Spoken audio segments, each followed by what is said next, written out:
الحمد لله رب العالمين والصلاة والسلام على سيد الأنبياء والمرسلين أما بعد فأعوذ بالله من الشيطان الرجيم بسم الله الرحمن الرحيم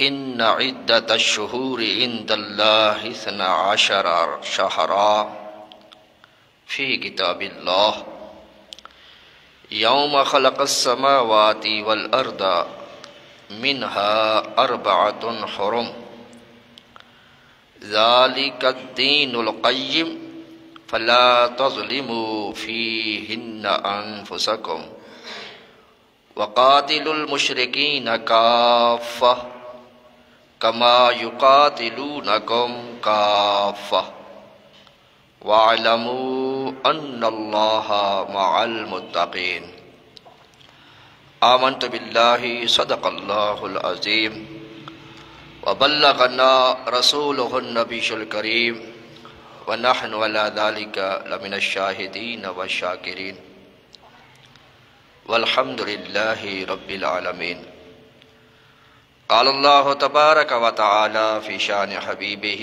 صلى الله تعالى عليه وآله وسلم مخبرا وآمرا إن الله وملائكته يصلون على النبي يا أيها الذين آمنوا صلوا عليه وسلموا تسليما درود پاک بآواز بلند الصلاة والسلام عليك يا سيدي يا رسول الله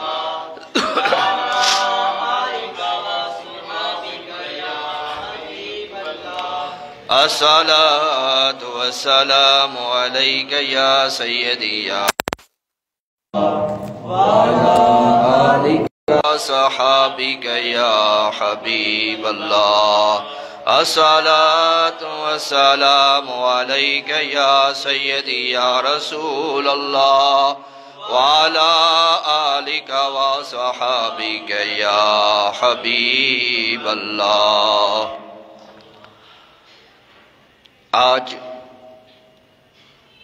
رجب المرجب 1443 سن ہجری کی 2 تاریخ ہے اور اسی مناسبت سے سورۃ توبہ کی آیت نمبر 36 تلاوت کی ہے، جس میں اللہ تبارک و تعالی ارشاد فرماتا ہے ان عدت الشہور عند اللہ 12 شہرا فی کتاب اللہ، بے شک مہینوں کی گنتی اللہ کے نزدیک 12 مہینے ہیں اللہ کی کتاب میں۔ یوم خلق السماوات والارض، جب سے اس نے آسمان اور زمین بنائے، منہا 4 حرم، ان میں سے 4 حرمت والے ہیں۔ ذالک الدین القیم، یہ سیدھا دین ہے۔ فلا تظلموا فیہن انفسکم، تو ان مہینوں میں اپنی جان پر ظلم نہ کرو۔ وقاتل المشرکین کافہ، اور مشرکوں سے ہر وقت لڑو۔ کما یقاتلونکم کافہ، جیسا وہ تم سے ہر وقت لڑتے رہتے ہیں۔ وَاعْلَمُوا أَنَّ اللَّهَ مَعَ الْمُتَّقِينَ، اور جان لو کہ اللہ عز و جل پرہیزگاروں کے ساتھ ہے۔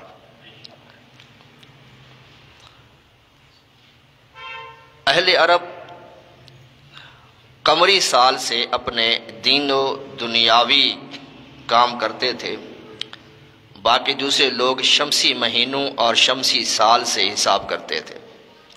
قمری سال محرم الحرام سے شروع ہوتا اور ذوالحجۃ الحرام پر ختم ہوتا۔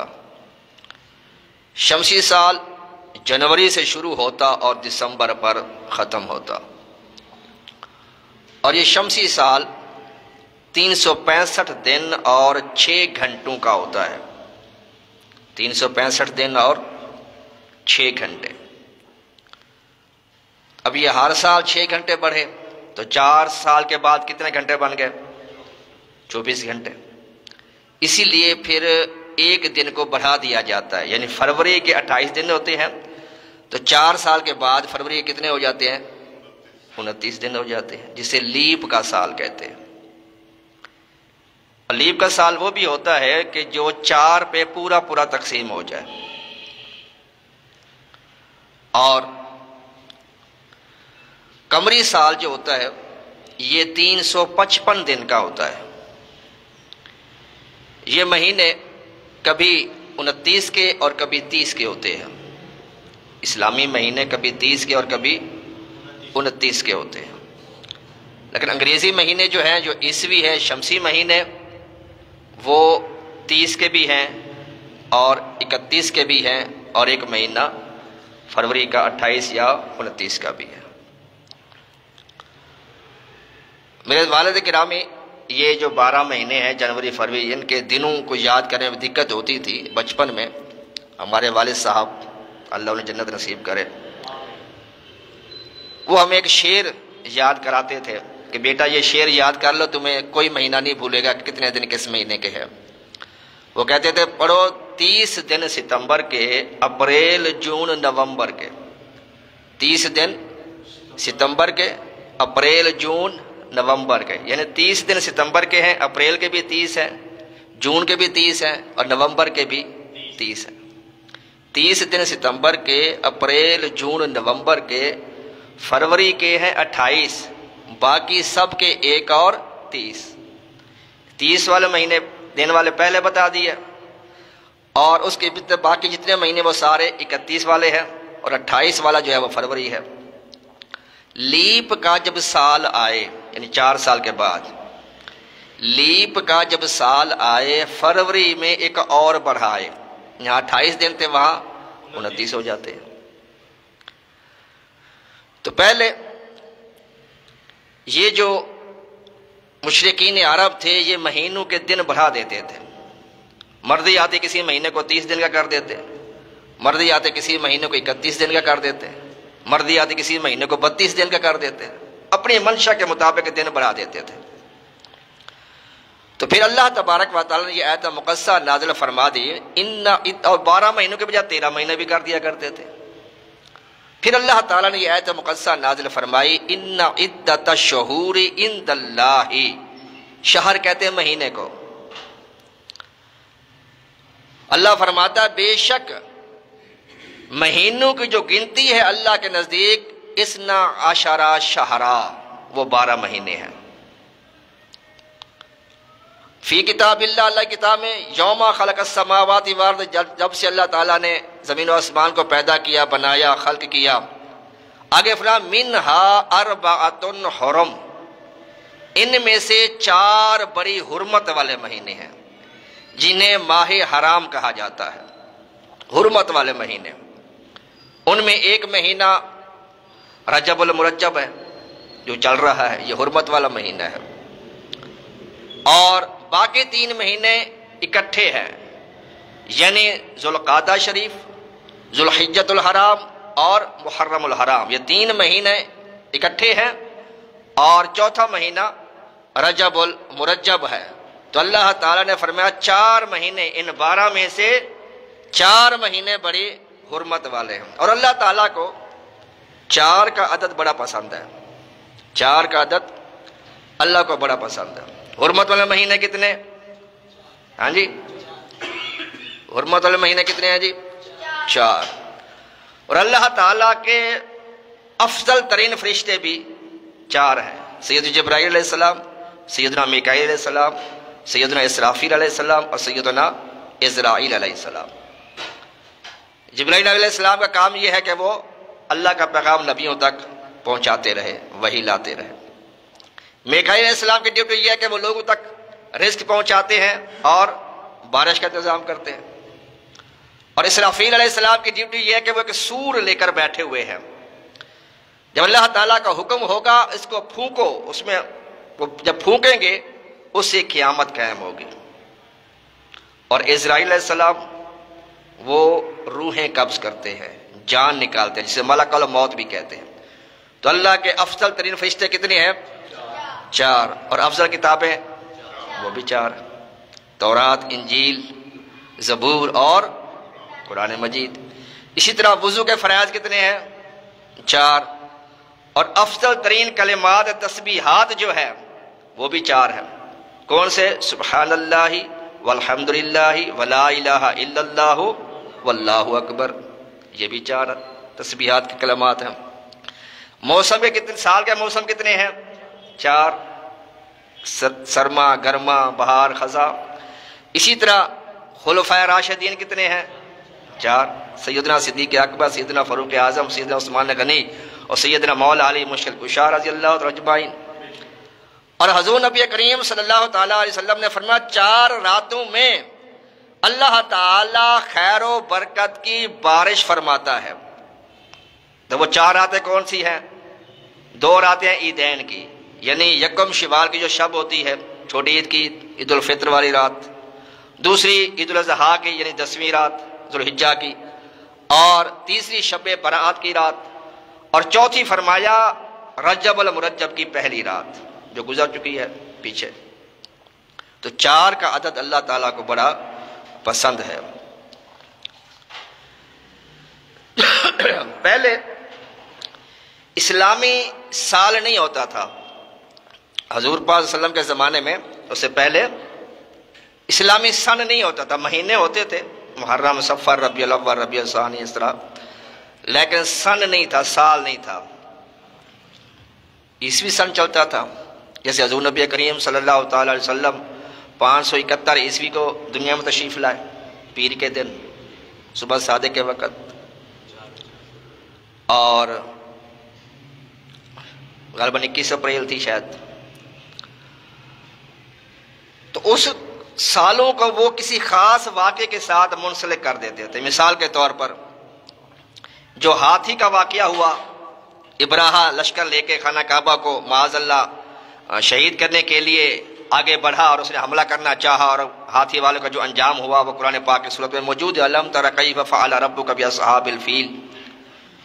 تو مشرکین عرب نے، کیونکہ سن تو تھا نہیں، گنتی تو تھی نہیں سن کی، لہٰذا انہوں نے اس کو نام دیا عام الفیل۔ فیل کہتے ہیں ہاتھی کو، ہاتھی والا سال، یعنی ہاتھی والوں نے جب حملہ کیا تھا۔ اور اس لیے آپ نے کتابوں میں پڑھا ہوگا، لکھا ہوتا کہ حضور پاک صلی اللہ علیہ وسلم عام الفیل کے سال میں پیدا ہوئے، یہ عام الفیل کے 50 دن کے بعد حضور پاک دنیا میں تشریف لائے، تو یہ وہی سال ہے۔ اسی طرح جب مکہ فتح ہوا اس کو بھی عام الفتح کہتے ہیں، یعنی فتح مکہ والا سال۔ عام کہتے ہیں عین سے، عام جو ہے اس کا مطلب ہوتا ہے سال، سن، ایئر۔ اسی طرح جب حدیبیہ کا واقعہ ہوا، صلح حدیبیہ، تو اس کو عام الحدیبیہ کہا جانے لگا۔ اور جب حضور نبی کریم صلی اللہ تعالی وسلم کے 2 قریبی رشتہ دار، ایک حضور نبی کریم صلی اللہ تعالی وسلم کی زوجہ مطہرہ سیدہ خدیجہ رضی اللہ تعالی عنہ اور حضرت ابو طالب، جب ان کے انتقال ہوئے تو اس کو حضور پاک صلی اللہ علیہ وسلم نے عام الحزن کا نام دیا، یعنی غم والا سال۔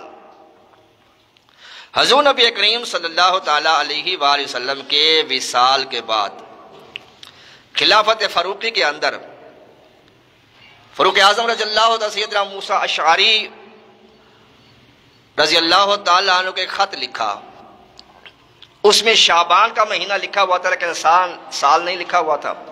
تو ابو موسیٰ اشعری صحابی رسول ہے رضی اللہ تعالی عنہ نے عرض کیا، امیر المومنین کی بارگاہ میں خط لکھا کہ حضور اب ہمیں یہ کیسے پتہ چلے گا یہ جو شعبان لکھا گیا ہے یہ پچھلے سال والا شعبان مراد ہے یا اس سال کا شعبان مراد ہے یا اگلے مہینے اگلے سال والا شعبان مراد ہے، لہٰذا ہمیں کوئی اسلامی سال بھی جو ہے وہ ایجاد کرنا چاہیے۔ صحابہ کرام نے اس مشورے کو، رائے کو پسند فرمایا اور صحابہ کرام کو جو اکٹھا کیا اور کہا کہ اس طرح سے خط آیا ہے اور اس طرح سے انہوں نے رائے دی کہ اسلامی سال بھی ہونا چاہیے، جیسے عیسوی سال ہے، شمسی سال ہے، اسی طرح اسلامی سال بھی ہونا چاہیے۔ رائے طلب کی، مشورہ طلب کیا گیا صحابہ کرام نے۔ کسی نے کہا جی اسلامی سال کی ابتدا اس وقت کی جائے جب حضور پاک صلی اللہ علیہ وسلم اس دنیا میں تشریف لائے۔ کسی نے مشورہ دیا کہ جب حضور نبی کریم صلی اللہ علیہ وسلم نے اعلان نبوت فرمایا اس سال سے پہلا سال شروع کر دیا جائے۔ پھر کسی نے مشورہ دیا جب حضور نبی کریم صلی اللہ تعالی وسلم ہجرت کر کے مدینہ شریف پہنچے ہیں اس سال کو پہلا سال قرار دیا جائے، یعنی وہاں سے اس کا سٹارٹ کیا جائے۔ تو پھر زیادہ صحابہ کی رائے یہی ہوئی کہ یہ ہجرت والا جو سال ہے اس کو ہی گنتی کیا جائے، اس کو شمار کیا جائے۔ تو جب حضور نبی کریم صلی اللہ علیہ وسلم مدینہ شریف میں ہجرت کے تشریف لائے اس کو پہلا سال قرار دیا گیا، اور جس کی 11 سال بعد سرکار دو عالم کا وصال ظاہر ہوا، جسے 11 ہجری کہا جاتا ہے۔ تو یہ اسلامی سال بھی فاروق اعظم رضی اللہ تعالی عنہ نے ہمیں عطا فرمایا۔ تو رجب المرجب کا مقدس مہینہ جاری اور ساری ہے، اور میرے آقا صلی اللہ تعالی وسلم جب یہ تشریف لاتا تو میرے آقا دعا فرماتے اللہم بارک لنا فی رجب و شعبان، اے اللہ عز و جل ہمارے رجب میں اور شعبان میں برکت عطا فرما، وبلغنا رمضان اور ہمیں رمضان تک پہنچا۔ آج اسلامی سال کا 7واں مہینہ رجب المرجب شروع ہو چکا ہے، جس کی آج 2 تاریخ ہے، اور بڑی اس کی برکتیں ہیں، ماہ مقدس کی حرمت والا مہینہ ہے۔ رجب میں 3 حروف ہیں، را، جیم اور با۔ را سے مراد رحمت الہی ہے، جیم سے مراد بندے کا جرم ہے، اور با سے مراد بر یعنی بھلائی ہے۔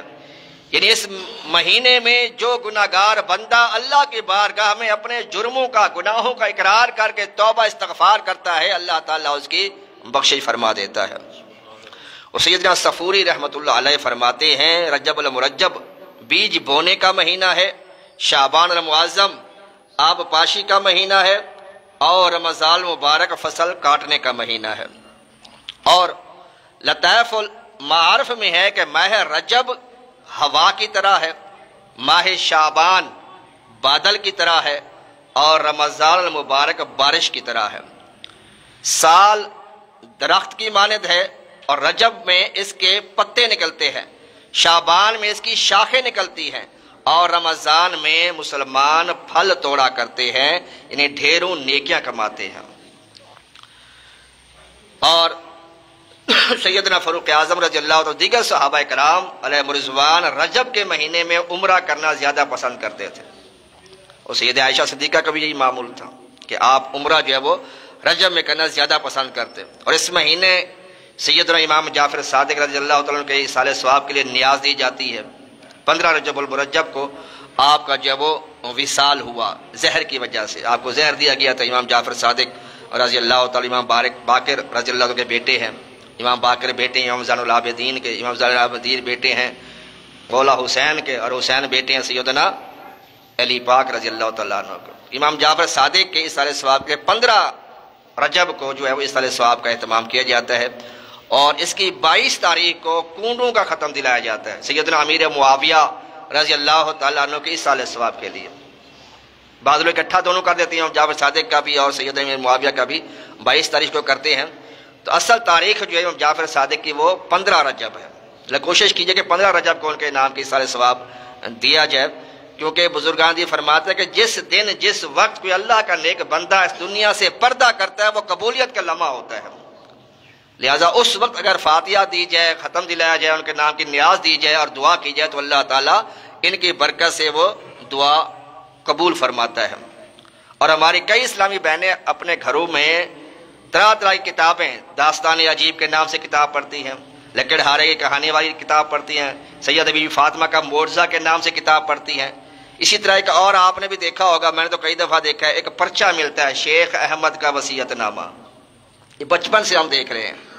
ایک پرچہ ہوتا ہے جی مدینہ شریف میں، جی ایک شیخ احمد نے خواب دیکھا ہے، حضور پاک صلی اللہ علیہ وسلم آئے ہیں، انہوں نے کہا جی میری امت جو ہے وہ بھٹکی ہوئی ہے، نمازیں نہیں پڑھ رہی، روزے نہیں رکھ رہی، یہ کر رہی ہے وہ کر رہی ہے، لہٰذا ان کو چاہیے اپنی اصلاح کر لیں۔ اور اس میں پرچے میں پھر یہ لکھا کہ شیخ احمد نے کہا کہ جو اس کو چھپوائے گا، بانٹے گا اتنی تعداد میں، اس کو اتنا منافع ہوگا، پرافٹ ہوگا، اور جو نہیں چھپوائے گا تو اس کا یہ نقصان ہو جائے گا، اس کی ماں مر جائے گی، اس کا باپ مر جائے گا، اس کا کاروبار تباہ ہو جائے گا، اور یہ ہو جائے گا وہ ہو جائے گا۔ اور اسی وجہ سے کئی ڈر کے مارے بچپن میں ہم دیکھتے تھے کہ وہ پرچہ لیتے نہیں تھے کہ چھپوانا پڑ جائے گا ہمارے، اگر نہیں چھپوائیں گے تو ہمارا بچہ مر جائے گا، ہمارا باپ مر جائے گا، ہمارا نقصان ہو جائے گا۔ یہ سب بناوٹی ہیں، من گھڑت کسے ہے سارے، لہٰذا عورتیں جو یہ کہانیاں وغیرہ پڑھاتی ہیں ان موقعوں پر انہیں چاہیے کہ قرآن پاک کی صورتیں پڑھا کریں، یاسین شریف پڑھا کریں، مستمل کی تلاوت کیا کریں۔ اسی طرح یاسین کے بارے میں میرے آقا فرماتے ہیں جو ایک مرتبہ یاسین سورت پڑھتا ہے اللہ تعالیٰ 10 بار قرآن پڑھنے کا ثواب عطا فرماتا ہے۔ 5 سے 6 منٹ لگتے ہیں، بندہ اگر آرام سے بھی پڑھے نا 5 سے 6 منٹ لگتے ہیں سورت یاسین پڑھتے ہوئے۔ اور کبھی آپ اس کو پڑھتے تو کئی اسلامی بھائی پڑھتے ہیں، روزانہ ہی پڑھتے ہیں، کبھی اس کا ترجمہ پڑھیں پھر اس کی آپ تفسیر پڑھیں۔ کئی رموز و اسرار سورت یاسین کے اندر چھپے ہوئے ہیں، کئی واقعات چھپے ہوئے ہیں، ان کے قرآن پاک کا ترجمہ دیکھیں، اس کی تفسیر دیکھیں، تشریح دیکھیں، اس کی ہنٹس دیے ہوتے ہیں قرآن پاک کے حاشیے کے سائڈ پہ، اس میں آپ پڑھیں کہ یہ آیت کیوں اور کس موقع پہ نازل ہوئی، اس کا سبب کیا تھا، وجہ کیا تھی، بے شمار ایسے واقعات۔ تو یہ یاسین وغیرہ اس طرح کی صورتیں وغیرہ پڑھ کے سارے ثواب جو کرنا چاہیے، یہ فضول قسم کی جو کتابیں ہیں یہ نہیں پڑھنی چاہیے۔ تو رجب المرجب حضور نبی کریم صلی اللہ تعالیٰ علیہ وسلم نے ارشاد فرمایا رجب اللہ کا مہینہ ہے، شعبان المعظم میرا مہینہ ہے، اور رمضان المبارک میری امت کا مہینہ ہے۔ رجب دراصل ترجیب سے مشتق ہے، نکالا گیا ہے، جس کے معنی ہیں تعظیم اور تکریم کے۔ عرب لوگ اس مہینے کی بڑی تعظیم کرتے تھے اور لڑائی جھگڑے کو حرام سمجھتے تھے، اور اس کا نام اسم بھی ہے، بحرہ، یعنی اس مہینے میں جنگ و قتال نہیں ہوتا تھا، لڑائی جھگڑے نہیں ہوتے تھے، لوگ پرہیز کرتے تھے، یعنی یہ مہینہ جو ہے وہ لڑائی جھگڑے کی آواز، قتل و قتال کی آواز نہیں سنتا تھا، اس لیے اس کو شہر اسم یعنی بحرہ مہینہ بھی کہا جاتا ہے۔ دوسری اس کی وجہ یہ بھی ہے کہ یہ دوسرے مہینے جو ہیں اس مہینوں کے اندر بندہ جو اعمال کرتا ہے کل بروز قیامت وہ مہینہ اس کی گواہی دے گا۔ انسان اچھے کام کرے گا تو وہ مہینہ جو ہے محرم کا صفر کا جو بھی مہینہ ہوگا وہ اس کے ایمان کی نیکیوں کے اللہ کے بارے میں گواہی پیش کرے گا۔ اگر بندہ اس مہینے میں گناہ کرے گا تو وہ مہینہ جو اس کے گناہ بھی اللہ کی بارگاہ میں بتائے گا اس نے فلاں فلاں گناہ کیا۔ لیکن رجب المرجب کا مہینہ ایسا ہے کہ بندوں کے جرموں کو چھپاتا ہے، گناہوں کو چھپاتا ہے، کل بروز قیامت یہ لوگوں کی نیکیاں تو بتائے گا لیکن گناہ لوگوں کے نہیں بتائے گا، پردہ پوشی کرے، اس سے اس کو اسم کہتے ہیں، یہ بہرا دیکھتا سنتا نہیں ہے گناہوں کو۔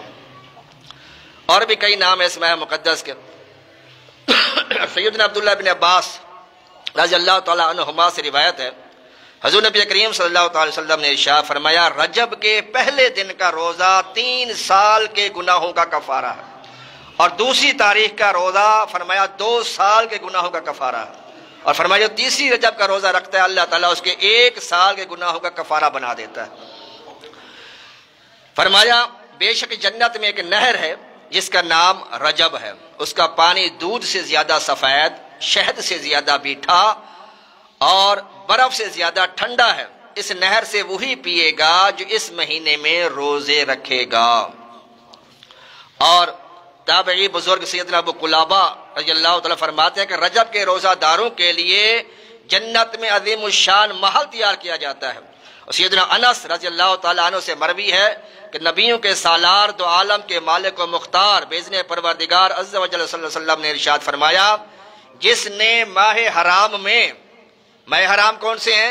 4 مہینے، ذوالحجۃ الحرام، ذوالقعدۃ الحرام، ذوالحجۃ الحرام اور محرم الحرام، یہ 3 مہینے یہ حرمت والے ہیں، اور چوتھا مہینہ رجب المرجب، ان 4 مہینوں کو حرمت والے مہینے کہا جاتا ہے۔ میرے آقا نے فرمایا جس نے ماہ حرام میں 3 دن روزہ رکھا، یعنی جمعرات کا، جمعے کا اور ہفتے کا روزہ رکھا، اللہ تعالیٰ 200 سال کی عبادت اس کے نام اعمال میں لکھ دیتا ہے۔ فرمایا کہ جو پہلی رجب کا روزہ رکھتا ہے اس سے جہنم کو اتنا دور کر دیا جاتا ہے جتنا زمین اور آسمان کا فاصلہ ہے۔ اور زمین و آسمان کا فاصلہ کتنا ہے؟ میرے آقا صلی اللہ تعالی وسلم فرماتے ہیں 500 سال تک تیز رفتار گھوڑا دوڑتا رہے پھر جا کے وہ پہلے آسمان کو چھوئے گا، اتنا فاصلہ ہے۔ تو یہ بندہ پہلی طریقہ روزہ رکھتا ہے رجب کا، اللہ تعالیٰ اس کو جہنم سے اتنا دور کر دیتا ہے۔ اور فرمایا اللہ تعالیٰ اسے ساری زمین کے برابر سونا خیرات کرنے کا ثواب عطا فرماتا ہے۔ اور فرمایا جو کہ 15 رجب کو 10 مرتبہ سورۃ الفاتحہ پڑھتا ہے، یعنی الحمد شریف پڑھتا ہے 15 رجب کو، اسے بھی ساری زمین سونا خیرات کرنے کا ثواب دیا جاتا ہے۔ اور روایت میں آتا ہے جو بندہ ماہ رجب میں، یہ مہینہ چل رہا ہے جس کے 2 تاریخ ہے، فرمایا جو رجب کے مہینے میں ایک مرتبہ قل شریف پڑھتا ہے، بسم اللہ الرحمن الرحیم، قل هو اللہ احد اللہ الصمد لم یلد ولم یولد ولم یکن لہ کفوا احد، میرے آقا فرماتا ہے جو ایک مرتبہ قل شریف پڑھتا ہے اللہ تعالیٰ 50 برس کی عبادت کا ثواب عطا فرماتا ہے۔ اور جس نے 27ویں کا روزہ رکھا اسے 1000 سال کے روزوں کا ثواب دیا جائے گا، اور اگر اس سال اس کا انتقال ہو گیا اللہ تعالیٰ اسے شہیدوں کی صف میں کھڑا کرے گا۔ اس مہینے میں سورۃ الکہف، سورۃ یاسین، سورۃ حامیم سجدہ، سورۃ دخان اور سورۃ معارج پڑھنے کی بے شمار فضیلتیں روایت میں آئی ہیں۔ حضور نبی کریم صلی اللہ تعالی وسلم نے ارشاد فرمایا 5 راتیں ایسی ہیں جس میں دعا رد نہیں کی جاتی۔ نمبر 1 رجب کی پہلی رات، اس سال تب گزر گئی۔ دوسری فرمایا شعبان المعظم کی 15ویں شب، یعنی جسے شب برات کہا جاتا ہے جو آنے والی ہے قریب۔ تیسرا عید الفطر کی رات، چوتھا عید الاضحیٰ کی رات، اور 5واں جمعرات اور جمعے کی درمیانی رات۔ بندہ جو بھی دعا کرے اللہ تعالیٰ اس کی دعا کو قبول فرماتا ہے۔ اس مہینے میں جب یہ چاند نمودار ہوتا ہے، چاند رات ہوتی ہے، ایک فرشتہ اعلان کرتا ہے سن لو توبہ کا مہینہ کا چاند نکل آیا، اس کے لیے خوشخبری ہے جو اس میں توبہ کرے۔ جو رجب میں، یہ مخدوم اشرف جہانگیر سمنانی رحمۃ اللہ علیہ کے ملفوظات میں ہے کہ جو رجب میں 3000 مرتبہ یہ استغفار پڑھے، استغفر اللہ یا ذل جلال والاکرام من جمیع الذنوب والآثار، بڑی مختصر سی یہ دعا ہے، استغفر اللہ یا ذل جلال والاکرام من جمیع الذنوب والآثار۔ جو بندہ 3000 مرتبہ اس مہینے یہ استغفار پڑھ لے اللہ تعالیٰ اس کی بخشش فرما دیتا ہے۔ بصرہ کے اندر ایک خاتون رہتی تھی، وہ رجب کے مہینے میں 12000 مرتبہ کل شریف کی تلاوت کرتی تھی، 12000 مرتبہ۔ اس کے مرنے کے اور اس نے جو ہے وہ اونی لباس اس کے لیے تیار کیا ہوا تھا رجب کے مہینے کے لیے، اور وہی لباس پہن کے وہ یہ کل شریف وغیرہ پڑھتی تھی۔ جب اس کے مرنے کا وقت قریب آیا تو اس نے اولاد کو کہا، اپنے بیٹے کو کہا کہ جس کپڑے کو پہن کر میں رجب میں عبادت کرتی تھی اسی کپڑے میں ہی مجھے کفن دینا۔ آخری وقت اس کا آ گیا، وصال ہو گیا۔ اب بیٹوں نے سوچا ماں تھی، اس نے اپنی طرف سے وصیت کر دی، وہ پرانے کپڑے کیسے کفن دے، وہ نیا عمدہ کفن میں اس کو کفنا دیا، جنازہ پڑا، اس کو دفنا دیا۔ دفنانے کے بعد جب گھر واپس آئے تو جن کفن میں ان کو دفن کیا تھا وہ کفن ان کے گھر میں واپس موجود تھا۔ بڑے حیران ہوئے، اور جن کپڑوں کی اس نے وصیت کی تھی وہ گھر سے کپڑے غائب تھے۔ بڑے حیران ہوئے کہ یہ کیا معاملہ، غیب سے آواز آئی کہ جو رجب میں میری عبادت کرتا ہے قبر کے اندر ہم اس کو غمگین نہیں رہنے دیتے۔ اس نے جو وصیت کی تھی ہم نے اس کی وصیت پر عمل کر دیا ہے۔ میرے آقا صلی اللہ تعالی علیہ وآلہ وسلم نے ارشاد فرمایا جو اس مہینے 7 روزے رکھے تو جہنم کے 7 دروازے اس کے لیے بند کر دیے جاتے ہیں، اور جو بندہ اس مہینے 8 روزے رکھے اللہ تعالیٰ کے محبوب صلی اللہ علیہ وسلم فرماتے ہیں اللہ تعالیٰ اس کے لیے جنت کے 8 دروازے کھول دیتا ہے، اور فرمایا جو اس مہینے 10 روزے رکھ لے اللہ تعالیٰ اس کی برائیوں کو نیکیوں میں تبدیل فرما دیتا ہے۔ کتنی بڑی فضیلت ہے، اور یہ فضیلت سچی توبہ کرنے کی بھی ہے کہ جو بندہ پکی سچی توبہ کرے، جس کا اللہ نے حکم دیا کہ یا ایھا الذین آمنوا توبوا الی اللہ توبۃ نصوحا، اے ایمان والو اللہ کی بارگاہ میں پکی سچی توبہ کرو، توبۃ نصوحا۔ نصوحا کا مطلب ہے نصیحت کرنے والی، یعنی ایسی توبہ جو تمہارے لیے پکی نصیحت بن جائے، عزم بالجزم ہو جائے۔ جزم ہوتے ہیں، جزم حرف کے اوپر جو جزم ڈالی ہوتی ہے وہ جزم جس حرف پہ آ جائے اس کو وہ روک دیتی ہے وہاں پر، جیسے لام الحمدو کے اوپر لام کے اوپر جزم آتی ہے، الزبر لام ال، اس نے لام کو وہاں پہ سٹاپ کر دیا ہے۔ اسی لیے بندہ جب عزم کرے تو بالجزم کرے، یعنی پکا پختہ ارادہ کرے کہ ہم نے یہ گناہ نہیں کرنا، پھر بھی اگر بتقاضۂ بشریت اس سے گناہ ہو جائے پھر توبہ کرے اللہ تعالیٰ پھر توبہ قبول کرے گا اس کے۔ اور روایت میں آتا کہ اسی طرح بندہ گناہ سے پکی سچی توبہ کرے پھر اس سے گناہ ہو جائے پھر توبہ کرے پھر پکی سچی توبہ کرے پھر گناہ ہو جائے، دن میں اگر 70 مرتبہ بھی اس طرح توبہ کرے گا اللہ تعالیٰ اس کی پھر بھی توبہ قبول فرمائے گا۔ اور میرے آقا صلی اللہ تعالی وسلم ہماری تعلیم کے لیے فرماتے کہ میں روزانہ 100 مرتبہ استغفار کرتا ہوں. حالانکہ آپ سید المعصومین ہیں، نبیوں کے امام ہیں، فرشتوں کے امام ہیں، وجہ تخلیق کائنات ہیں، پھر بھی ہماری تعلیم کہ میں 100 مرتبہ اللہ کے بارگاہ میں استغفار کرتا ہوں. تو ہمیں کتنی ضرورت ہونی چاہیے استغفار کرنے کی؟ بندہ پکی سچی جو توبہ کرتا ہے، یا ایھا الذین آمنوا توبوا الی اللہ توبۃ نصوحا، جو پکی سچی توبہ کرتا ہے اس کی فضیلت میں آتا ہے کہ اللہ تعالیٰ اس کی نیکیوں، اس کی برائیوں کو نیکیوں میں تبدیل فرما دیتا ہے. موسیٰ علیہ السلام کے بارے میں آتا ہے کہ مرتبہ آپ جا رہے تھے تو اللہ کے بارگاہ میں عرض کہ یا رب العزت، جنگل سے گزر رہے تھے، اللہ کے بارگاہ میں عرض کہ یا رب العزت، جو میری امت کا سب سے بڑا گناہ گار ہے مجھے وہ دکھا دے. اللہ نے فرمایا فلاں درخت کے پیچھے بیٹھ جاؤ، ابھی یہاں سے بندہ گزرے گا تو دیکھ لینا کہ تمہاری امت کا سب سے بڑا گناہ گار ہے.